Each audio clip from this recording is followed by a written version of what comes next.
அனைவருக்கும் வணக்கம். நம்ம இன்னைக்கு எங்க வந்திருக்கோம் அப்படின்னா வெளிச்சம் முதியோர் இல்லத்துக்கு வந்திருக்கோம். கோவில்பட்டி வீரவாஞ்சி நகர் 9வது தெருவில் இருக்கிறது வெளிச்சம் முதியோர் இல்லம். இங்க 35 பேருக்கு மேல இருக்கிறாங்க. அவங்களுக்கு காலை டிஃபன் நாங்க கொடுக்க போறோம். இவங்களுடைய பேரனுக்கு தான் இன்னைக்கு பிறந்த நாளுக்காக முதியோர் இல்லத்துக்கு சாப்பாடு கொடுக்கணும் அப்படின்னு சொல்லி கொடுத்தாங்க. இன்னைக்கு முதியோர் இல்லத்துல டிஃபன் கொடுக்குற ஸ்பான்சர் இவங்களுடைய பொறுப்பு. இன்னைக்கு ஸ்பான்சர் இவங்க தான் பண்றாங்க. இவங்க பேரனை எல்லாரும் வாழ்த்துங்க. சார் தான் முதியோர் இல்லத்தை நடத்திட்டு இருக்காங்க. பாருங்க.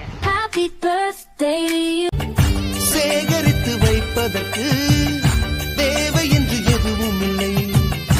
இறைவனுக்கும் எங்களுக்கும் இடைவெளிகள் இருந்ததில்லை. நிலவுகள் சேர்ந்து பூமியில் வாழ்ந்ததே அது ஒரு பொற்காலம்.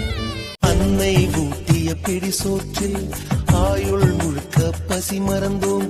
ஒற்றை கண்ணில் அடிபட்டால் 10 கண்ணிலும் பலி கண்டோம். பள்ளிக்கூடம் தந்ததில்லை பாசம் என்னும் நூல் ஒன்றை. வேதங்கள் 4 சொன்னதில்லை எங்கள் கதை போல் வேறொன்றை.